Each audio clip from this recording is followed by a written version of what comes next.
안녕하세요. 올랜도 키미입니다. 오늘은 테슬라의 옵티머스에 관해서 좀 전반적으로 한번 알아보겠고, 구독자님 요청하신 브로드컴에 대해서도 알아보는 시간을 갖도록 하겠습니다. 자, 우리가 옵티머스에 대해서 한번 생각해 보게 되면 결론적으로 말해서 인간이 실인류를 갖다 만든다, 그 이야기입니다. 자, 하나의 다른 짐 창조물을 갖다 인간이 만들어 버린다, 그 이야기를 하고 있죠. 새로운 사람을 만들겠다. 자, 그것이 옵티머스의 혁명이죠. 뭐 기기하고는 말할 것도 없겠고, 그래서 이 안에서 두뇌가 들어오고 있고, 뭐 그룹부터 시작해가지고 피지컬 AI 이런 것들이 다 들어오고 있는 것이 옵티머스다. 옵티머스 개념부터 알고 우리 한번 가보는 그런 시간을 갖도록 하겠습니다. 자, 그래서 옵티머스가 뭐 로봇 하나 잘 만들었다, 자, 그런 뜻이 아니라는 겁니다. 인류 산업에 중대한 변곡점을 갖다가 시사하고 있다. 그만큼 더 중대한 변곡점에 와 있는 것이 지금 옵티머스다. 자, 그렇게 보시면 되겠죠. 그래서 지금 모든 것들이 로봇으로 다 집중되고 있다는 거 있죠. 그 안에서도 손을 만들 수 있는 지금 테슬라의 옵티머스, 자, 요거 자체가 인류 산업의 변곡점을 나타내고 있다, 이렇게 밝히고 있습니다. 자, 그렇다면 AI의 지금 새로운 시대가 붐을 일고 있는데, 자, 그 새로운 시대가 어떤 것으로 나타나냐, 그렇게 했을 때는 결론적으로 봤을 때는 물리적 AI, 피지컬 AI다, 이렇게 보시면 되겠고, 옛날에 일단 디지털에 있던 그런 컴퓨터 환경, 그 안에만 머물러 있던 것이 실질적으로 일단 몸으로 나온다는 겁니다. 그래서 세상을 바꾸고 환경을 좀 바꿔 나간다는 거죠. 그래서 AI와 로보틱스가 결합이 되어서 AI 자체가 물리적 세계와 직접 상호작용하고 조작하는 기술이다. 자, 머리만 어느 정도 계속해서 커졌는데 이 머리가 일단 직접적인 몸으로서 움직여준다는 겁니다. 그래서 물리적 AI가 2010년도에 가장 큰 화두가 되고 있다. 자, 그렇게 우리가 보시면 되겠습니다. 자, 그렇다면 실질적으로 기계 내부를 한번 봐야 되는데, 옵티머스의 3세대 공학이 어디까지 와 있는지, 자, 그거 한번 보겠습니다. 지금 이제 22개라는 말 요거 있죠. 요거는 인간의 지금 이제 자유도라는 말입니다. 관절이 꺾이는 개수를 말하고 있죠. 그래서 지금 이제 옵티머스가 22개, 인간 같은 경우는 27개입니다. 그러니까 한 5개 빼고는 다 따라왔죠. 자, 그만큼은 자유도 자체 관절이 꺾이는 수가 그 인간하고 비슷해지고 있는 것이 옵티머스라는 겁니다. 요것만 되면 모든 것들이 다 될 수 있겠죠. 우리가 이제 모든 것들을 만지고 들고 그다음 나르고 하는 것들이 손에 의해서 다 하고 있으니까, 자, 그만큼 따라오고 있는 것이 현재 옵티머스 3세대 공학이다, 이렇게 말씀드립니다. 자, 그래서 일론 머스크가 가장 잘하고 있는 것이 인체 공학의 모방 장치다, 이렇게 보시면 되는데, 이렇게 일단 구동 장치를 갖다가 지금 손에다 넣는 게 아니고 팔에다 넣어가지고 신경처럼 이렇게 일단 그 사람과 같이 똑같이 만들었다는 거죠. 촉각 센서도 있어가지고 모든 압력을 다 느낄 수 있게끔 손끝에도 그렇게 만들어 놨다는 겁니다. 이런 것들이 거의 사람하고 똑같이 되고 있죠. 그러니까 지금 계란 같은 거 집을 때 압력을 느낄 수 있게끔, 작게 할 수 있게끔, 그 다음 배터리 셀 이런 것도 꽉 질 수 있게끔, 자, 사람하고 똑같이 만들고 있는 것이 현재 모습에서 일론 머스크의 옵티머스다. 자, 이런 것들은 다른 데가 따라가기가 좀 힘들지 않나, 자, 그렇게 보여지고 있습니다. 자, 그렇다면 옵티머스는 어떤 구조를 가지고 있느냐, 뇌에 대해서는, 자, 눈 같은 거는 풀 셀프 드라이빙이다, 이렇게 보시면 됩니다. 쉽게 말해서 눈이다, 이렇게 보시면 되겠죠. 인간의 눈이다. 자, 그록 같은 거는 입하고 귀다, 이렇게 보시면 됩니다. 이렇게 합치면 이야기가 쉬우니까 입하고 귀다, 요거 자체가 일단 이렇게 형성돼서 눈, 귀, 입이 형성되고 있는 것이 풀셀프 드라이빙이다. 그래서 예를 들어서 풀셀프 드라이빙 같은 이런 거죠. 우리가 일단 운전하는 거 똑같습니다. 테슬라가 운전할 때 이런 것들이 아무래도 거리 측정이라든지 안전 위험도, 자, 그런 것들, 이야기 걸어갈 때 어떤 사람과의 거리를 갖다 조절할 수 있는 것들, 그다음 넘어지는 거, 이런 것들을 다 저희가 어떻게 되고 있는지를 다 살펴야 되겠죠. 그래서 눈과 같은 것이 풀셀프 드라이빙. 자, 그다음 그록은 입과 귀죠. 그래서 어떤 식의 말을 할지, 어떤 식의 대화를 할지, 그다음 어떤 식의 사람의 그 입모양이라든지 그런 걸 들으면서 자기가 스스로 생각해내서 그록을 통해서 이게 입과 귀의 모양을 하고 있다는 거겠죠. 그래서 이런 식으로 지금 이제 손을 만들었고 그다음에 눈과 입과 귀를 만들어 간다. 자, 그렇게 말씀드립니다. 자, 그렇다면 그렇게 가능하게 하는 것이 결론은 배터리라는 거죠. 배터리가 없으면은 얘가 움직이질 못하니까 20시간 정도 갖다가 계속해서 움직일 수 있다. 23kWh를 가지고, 자, 그 정도로 일단은 배터리가 중요하다. 그래서 에너지를 갖다가 저장하면서 스스로 사람보다 노동력이 한 3배를 갖다가 할 수 있다는 거겠죠. 못해도 뭐 2배 이상은 할 수 있으니까 노동력이 절감되겠고, 자, 그로 인해서 아무래도 생산력이 확대될 수밖에 없겠죠. 보통 보면은 뭐 시급당이 지금 한 23불, 25불인데, 얘 같은 경우는 5불, 6불 정도밖에 하지 않으니까 적어도 5배 이상은 차이가 난다, 이렇게 말씀을 드립니다. 자, 그렇다면 중요한 것은 로봇 공장이 어떻게 해서 형성될 거냐, 그게 중요한데 미래를 갖다가 대량으로 생산할 수 있느냐, 자, 그것이 가장 큰 문제점이 되겠죠. 그래서 처음에는 일론 머스크도 이야기했습니다. 처음에는 일단 아무래도 더디게 간다, 하나 만드는 데 있어서. 그러다가 나중에는 일단 엄청나게 이렇게 빨리 속도로서 만들어낸다, 로봇을 만드는 그런 현장으로 갈 것이다. 자, 그렇게 얘기를 하고 있죠. 자, 그래서 테슬라가 궁극적으로 생각하고 있는 것은 생산 목표 원가를 갖다 10,000불 미만으로 생각하면서 판매가는 한 20,000에서 30,000달러, 그래서 투자 회수 기간 한 1년 반 미만으로 가져가겠다. 로봇의 중량 한 50kg 정도 되겠죠. 57kg 정도. 자, 그러니까 이런 것들 갖다가 사가지고 생산이 훨씬 더 많이 일어날 수 있죠. 사람 한 명 뽑는 것보다는 2만 달러, 3만 달러짜리 한 두 대만 갖고 있으면은 거의 사람 한 5, 6명하고 했던 거하고 똑같이 되고 있으니까 당연히 이거 사겠죠. 자, 그만큼 일단 생산량이 많이 늘어날 수 있는 방향으로 가져가겠다는 지금 이제 테슬라의 꿈이다. 이렇게 말씀드립니다. 자, 모건 스탠리 같은 경우는 기업 가치를 어떻게 주고 있느냐 했을 때 비관적 시나리오와 낙관적 시나리오 봤을 때 한 2배 이상의 차이가 난다는 거겠죠. 자, 그 이유는 그 안에 로봇 사업이 있다는 겁니다.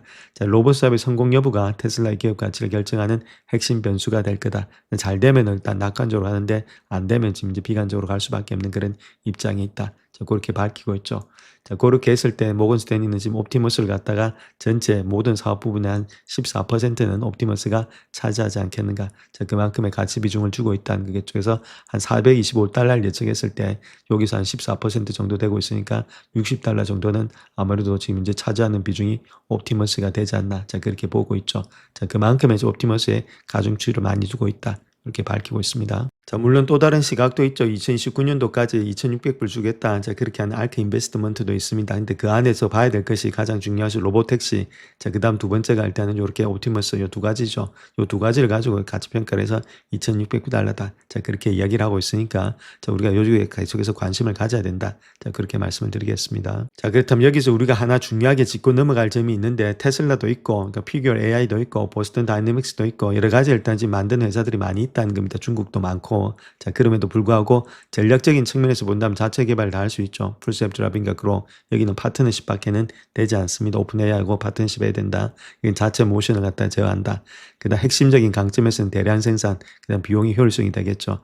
자연의 상호작용, 그다음에 고난이도 동작 이런 것들 한다. 근데 뭐 덤블링 하는 게 굳이 일단 필요 없죠. 우리 일상생활 사는 데 있어서는 타겟 시장을 본다면 범용, 가전, 화성 다 될 수 있다는 겁니다. 화성까지도 또 물리하고 제조 이쪽에 특수 산업이라든지 건설 이쪽에 아무래도 자기 자동차 공장 이런 데 특수하게 들어갈 수가 있겠죠. 근데 중요한 거는 가장 중요한 것은 대량 생산을 할 수 있느냐. 자, 그거 이게 중요하겠고, 그 다음에 모든 것들을 다 스스로가 다 수직 계열화해서 다 자기가 하나씩 다 만든다는 겁니다. 자, 머리부터 시작해가지고 발끝까지 다 만든 데다가 AI까지 다 할 수 있다는 거겠죠. 그러니까 모든 것들이 아무래도 경비가 많이 전량되면서 비용의 효율성이 다른 업체보다 훨씬 더 뛰어나지 않겠는가.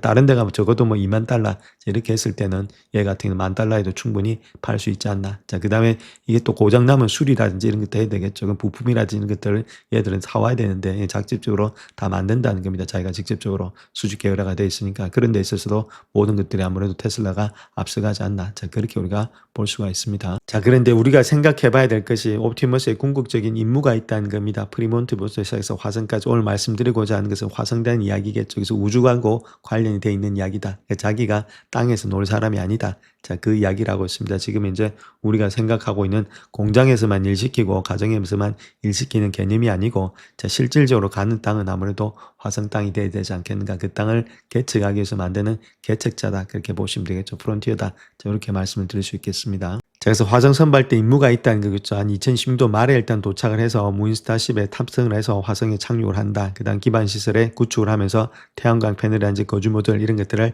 하해가면서 설치한다. 그 다음에 자원 생산을 준비하면서 현지 자원을 활용하면서 플랜트 조립이라든지 유지 보수를 하겠죠. 그래서 가혹한 환경에서도 로봇 내 구성 테스트라든지 데이터를 전송한다. 데이터를 수집한다. 되겠죠. 이런 식으로 해서 인간이 잘 화성 땅을 만들어내는 프론티어의 역할을 할 거다. 자, 그 이야기를 하고 있습니다. 자, 그래서 옵티머스의 로드맵을 먼저 한번 보시게 되면 2010년도까지 생산 지역이라든지 이런 것을 극복해서 테슬라 공장 내부에 우선 투입하겠고 2017년도에 되면 일반 소비자 대상으로서 판매를 시작한다. 제한적 물량이 되겠죠. 그 다음 2030년도 되면 연간 생산량 한 100만 대 정도를 돌파하지 않겠는가. 35년 되면은 전 세계 10억 대 이상의 로봇이 활동되면서 비전이 제시된다. 자, 그렇게 밝히고 있죠. 자, 그래서 결론적으로 봤을 때 미래 로봇 수가 인간의 수를 넘어설 것이다. 그렇게 말하고 있고 테슬라는 로봇 회사가 될 거다. 자, 그 이야기를 하고 있죠. 자, 그것이 일단 지금 이제 키포인트가 될 거고, 자, 우리가 이걸 알고 있다는 거겠죠. 그래서 이런 식으로 시장이 흘러가면서 새로운 세계를 여는 열쇠가 될지 옵티머스가 예측 불가능한 변화의 시작일지, 자, 그런 것들 우리가 따져봐야 된다. 이렇게 말씀을 드립니다.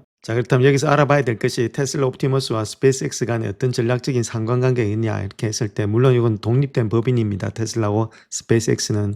자, 그럼에도 불구하고 일론 머스크는 공통분모를 가지고 있는데 기술, 자재, 인력 그리고 비전 이런 것들을 공유하는 유기적인 관계에 있다는 겁니다. 자, 그래서 스페이스X의 화성 식민지 건설 계약에 필수 불가이라는 요소가 옵티머스 프로젝트가 되고 있다. 자, 그렇게 밝히고 있죠. 자, 그래서 기술적인 시너지 효과가 있는데 그거를 한번 보게 되면 소재공학을 예를 들어서 본다면 삼각계 스테인리스 스틸이라든지 특수합금 그런 걸 통해 가지고 요번에 했던 것이 테슬라의 사이버 트럭에다가 외골격을 설계하는 데 직접적인 영향을 미쳤죠.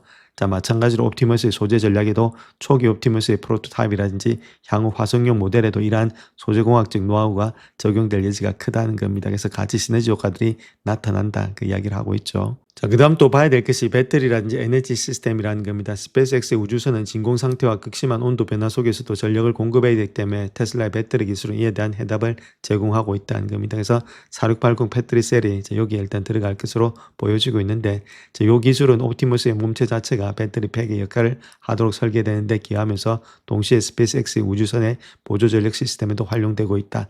같이 움직인다는 겁니다. 그래서 우주선과 모두 로봇에게 필수적인 요소가 되고 있다는 거죠. 열 관리 기술 자체가 그런 가운데 있기 때문에 전부 다가 시너지 효과가 같이 나타나고 있다. 그 이야기를 하고 있습니다.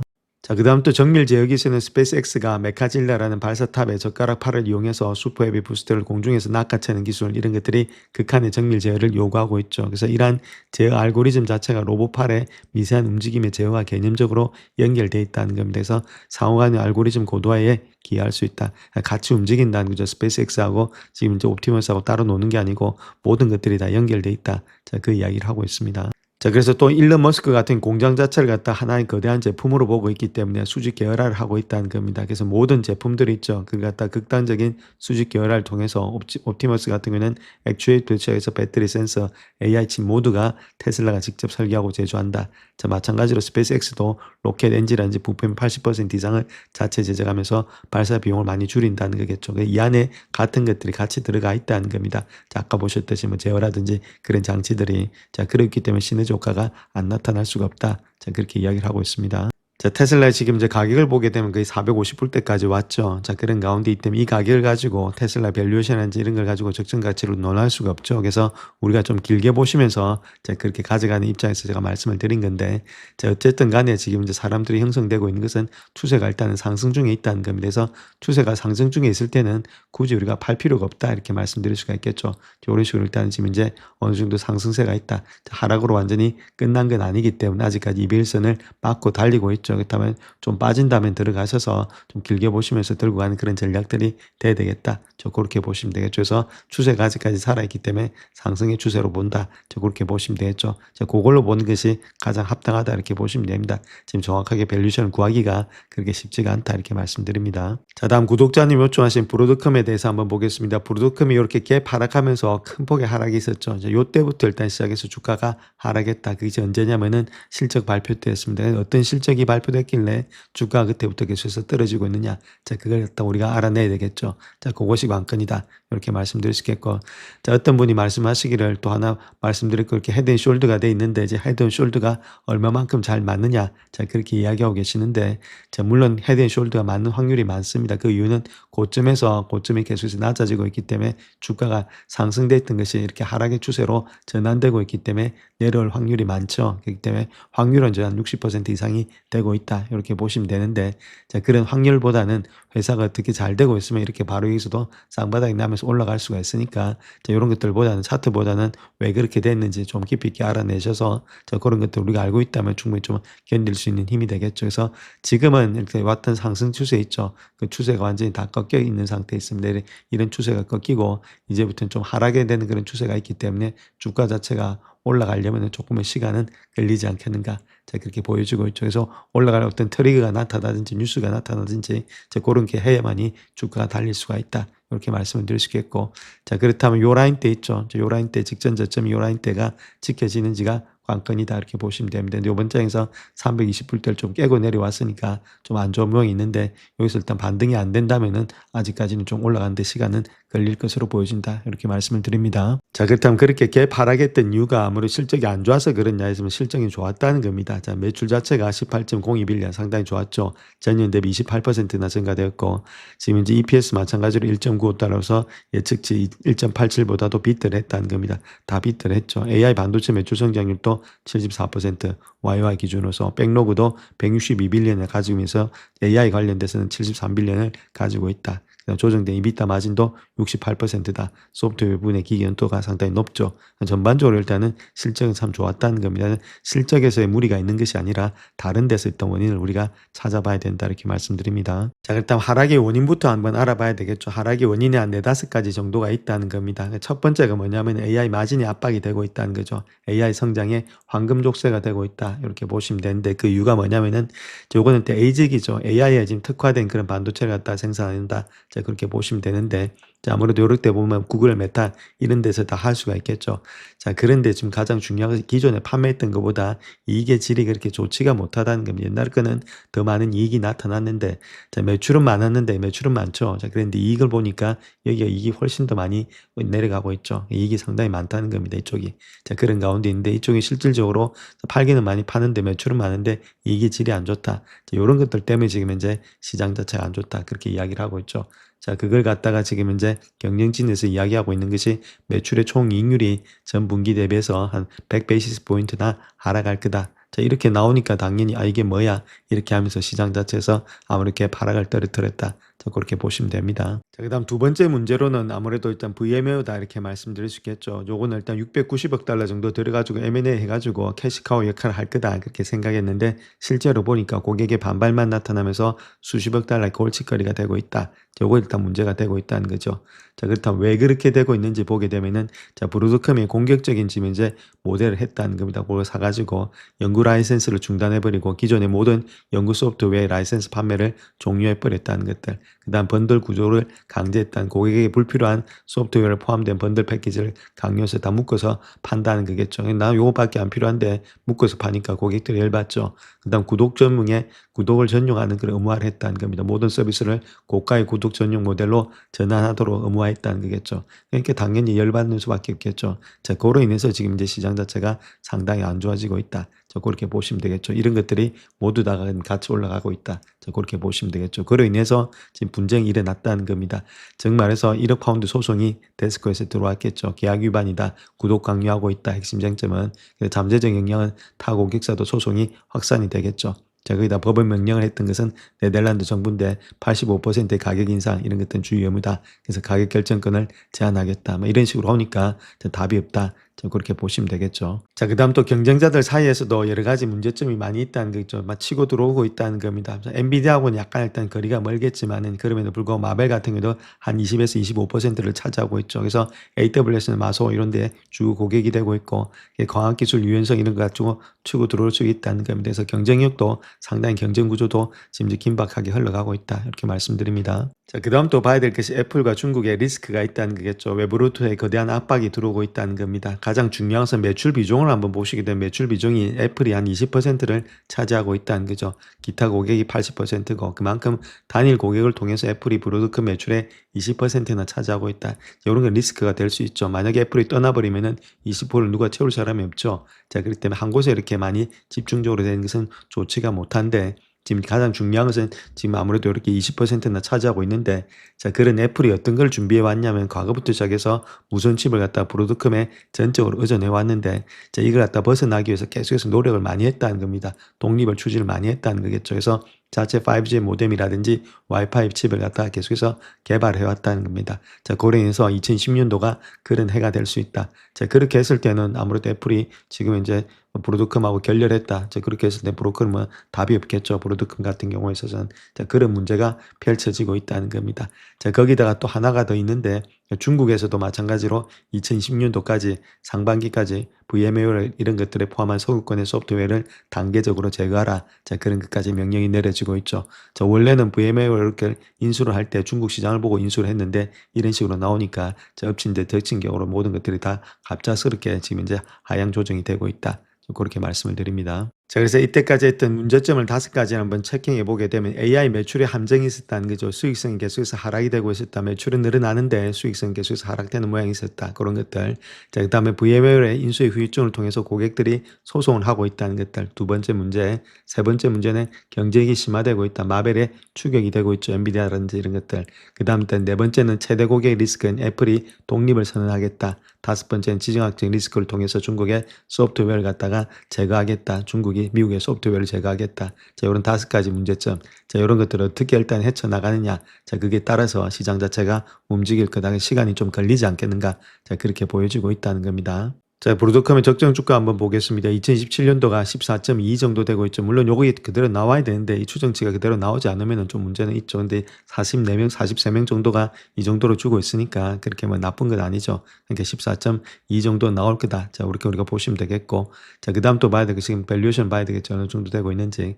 그래서 P 레이쇼로 봤을 때는 지금 31배수인데 조금은 고평가돼 있죠. 그래서 섹터 평균을 보시면 225배수고 5년치 평균도 25배수니까 25배수 해주면 적당하겠죠. 그 정도 되면은 뭐 아무래도 지금 이제 그 적당한 그런 이제 밸류에이션을 받을 수가 있다. 이렇게 보시면 되겠습니다. 그래서 지금 중요한 거는 아까 보셨듯이 14.2에다가 25배수를 곱해주면 되겠죠. 그래서 14.2입니다. 14.2에다가 25배수. 자, 그렇게 곱했을 때 현재 주가는 한 355불, 350불대가 나타난다. 자, 그렇게 보시면 되겠죠. 일단은 350불대면 이 정도입니다. 직전 고점 이 정도, 요 정도 되고 있죠. 자, 그런 가운데 있기 때문에 아직까지는 좀 요 정도 되고 있다면 밑으로 떨어졌다면 요건 일단 저평가되어 있는 구간에 있다는 거겠죠. 그렇기 때문에 우리가 좀 여기서부터는 살 수 있는데 중요한 거는 좀 추세가 무너졌다는 겁니다. 결론적으로 말해서 추세가 무너졌다는 것은 추세가 올라가려면은 시간이 많이 걸린다 이렇게 말씀드렸죠. 그래서 추세가 이렇게 가던 추세가 무너지는 데다가 지금 이제 헤드앤숄더가 나타나고 있죠.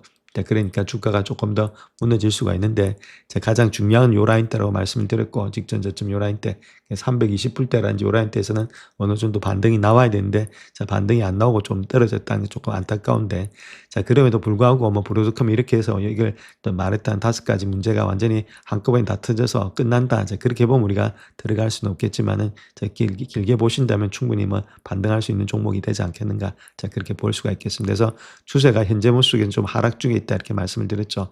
추세가 하락 중에 있기 때문에 이렇게 하락 중에 있을 때는 좀 우리가 일단 확신을 가지면서 매수하기가 좀 힘든 가운데 좀 모멘텀이 좀 무너져 있으니까 자, 그런 가운데 있기 때문에 이렇게 추세가 돌아 나갈 때 있죠. 이렇게 돌아 나가든지 이 추세 즉 말해서 하락의 추세를 돌파할 때 있죠. 돌파 후에 어느 정도 조정받을 때 그때 들어가셔도 늦지가 않다 이렇게 보시면 되겠죠. 그래서 이런 거 보고 들어가자. 좀 시간을 두고 보자 이렇게 말씀을 드릴 수 있겠죠. 자, 그런 시간이 제가 보는 관점에서는 어닝 나올 때 그때 3월 5월 때까지는 아무래도 시간이 조금은 걸리지 않겠는가. 바로 반등하려면은 뉴스가 나와야 됩니다. 그렇지 않는 한은 시간과 기간 조정이 좀 걸릴 것으로 보여진다 이렇게 말씀을 드립니다. 영상을 끝까지 시청해 주셔서 감사합니다. 영상이 도움이 되셨다면 구독과 좋아요 부탁드립니다. 감사합니다.